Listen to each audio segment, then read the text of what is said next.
বাঙালি মুসলমানের স্বাধিকারের যে সংগ্রাম, এই সংগ্রামকে কখনো তুলে ধরা হয় নাই। বা দিল্লির শাসকরা বাংলাদেশকে একটি আনডিক্লেয়ার্ড কলোনিতে পরিণত করেছিল 16 বছর ধরে। আমাদের দেশে এবং বাইরেও কোরবানি ঈদ নিয়ে, কোরবানি করা নিয়ে নানা রকম প্রচারণা আছে, আপনারা জানেন, এবং তার অধিকাংশই নেতিবাচক প্রচারণা। অথচ কোরবানি শব্দটার মধ্যে যে স্যাক্রিফাইস, এই স্যাক্রিফাইসের কথাটা আমরা ভুলে যাই। কোরবানিটাকে এমনভাবে প্রচার করা হয় ইসলাম বিদ্বেষী মিডিয়াতে কিংবা ন্যারেটিভে যে এটা এক ধরনের পশু হত্যা, এভাবে এটাকে দেখা হয়।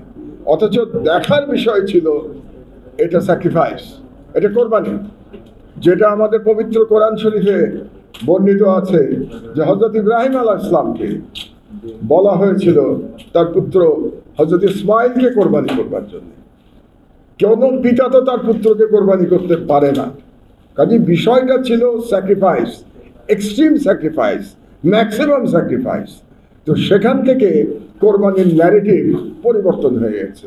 এবং বিশেষ করে বাংলাদেশের ইতিহাসের দিকে আমরা যদি তাকাই, এই অঞ্চলের প্রায় 190 বছর এই অঞ্চল যখন ব্রিটিশ ঔপনিবেশিক শাসনের অধীনে ছিল, সেই সময় বাঙালি মুসলমানকে কোরবানির অধিকার প্রতিষ্ঠা করবার জন্য লড়াই করতে হয়েছে। এটা একদিক দিয়ে পলিটিক্যাল ফাইট ছিল, এটা সামাজিক লড়াই ছিল, এবং এটা ধর্মীয় লড়াই ছিল। কিন্তু দুর্ভাগ্যবশত সেই পাকিস্তানি আমল থেকেই এই বিষয়টির প্রতি গুরুত্ব দেওয়া হয় নাই।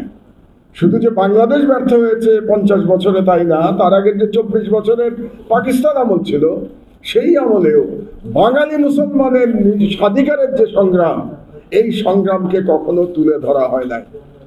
1-2 সপ্তাহ ধরে আপনারা দেখতে পাচ্ছেন যে আবার ফ্যাসিস্ট আওয়ামী লীগের বয়ান রাজনৈতিক বক্তব্যের মধ্যে ফিরে আসছে। সেই বয়ানটা কি? কোন কোন দলের রাজনৈতিক নেতারা আবার বাঙালি মুসলমানের মধ্যে মৌলবাদ খুঁজতে শুরু করেছেন। তারা বাঙালি মুসলমানের মধ্যে জঙ্গিবাদ খুঁজতে শুরু করেছেন। আমরা আশা করেছিলাম যে মহান জুলাই বিপ্লবের পরে এই ন্যারেটিভের কবর রচিত হবে। দুর্ভাগ্যবশত সেই ন্যারেটিভের আবার আমরা পুনরায় সেই ন্যারেটিভ ব্যবহার করা দেখতে পাচ্ছি। তার মানে হচ্ছে যে বাংলাদেশকে একটা কলোনিতে, আনডিক্লেয়ার্ড কলোনি, ব্রিটিশ কলোনি ছিল ডিক্লেয়ার্ড কলোনি, কিন্তু ভারত বা দিল্লির শাসকরা বাংলাদেশকে একটি আনডিক্লেয়ার্ড কলোনিতে পরিণত করেছিল 16 বছর ধরে।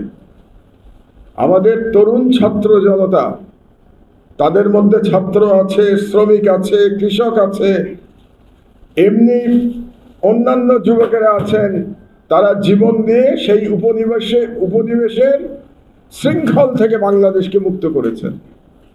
কিন্তু দুর্ভাগ্যবশত আজ আবার দেখতে পাচ্ছি যে ভারতীয় সাম্রাজ্যবাদ বাংলাদেশের উপর আবার নতুন করে থাবা বসাতে চাচ্ছে।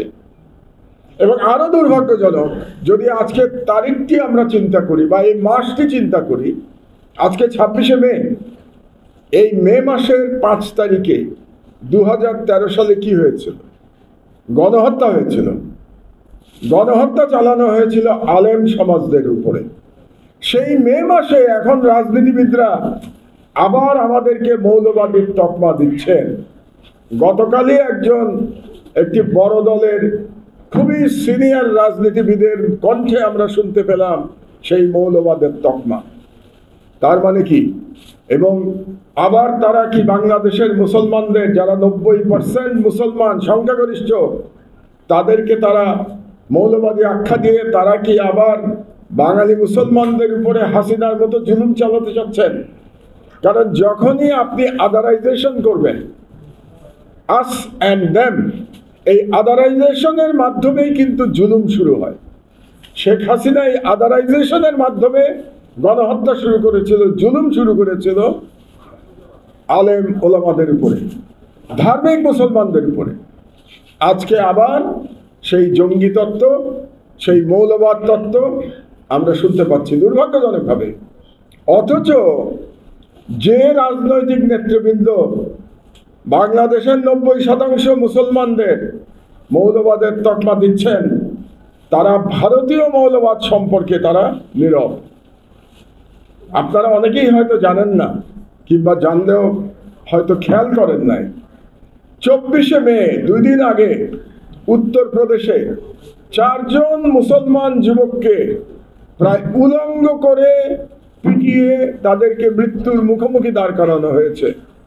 কারা করেছে? তথাকথিত গোরক্ষা সমিতি ভারতে। তারা কারা? তারা শাসক বিজেপির অংশ। তারা উত্তরপ্রদেশে, যেখানকার মুখ্যমন্ত্রীকে বলা হয় যে পরবর্তী ভারতের প্রধানমন্ত্রী যোগী আদিত্যনাথ, সেই যোগী আদিত্যনাথের গুন্ডা বাহিনী 4 জন ইয়াং ছেলেকে গোরক্ষার নামে পিটিয়ে তারা এখন মৃত্যুর সাথে পাঞ্জা লড়ছে। এদের বিরুদ্ধে বাংলাদেশে রাজনীতিবিদদের কোনো বক্তব্য নাই। তারা ভারতে মৌলবাদ খুঁজে পান না, তারা ভারতে সাম্প্রদায়িকতা খুঁজে পান না, তারা ভারতে জঙ্গিবাদ খুঁজে পান না, কিন্তু তারা অসাম্প্রদায়িক বাংলাদেশে তারা সাম্প্রদায়িকতা খুঁজে পান, অসাম্প্রদায়িক বাংলাদেশে তারা জঙ্গিবাদ খুঁজে পান। যেন আমরা ইসলামের কথা বলতেই পারবো না, ইসলামের কথা বললেই তারা আমাদেরকে ইসলামিস্ট বলে আমাদের উপরে জুলুম করার তারা রাইট অর্জন করবে।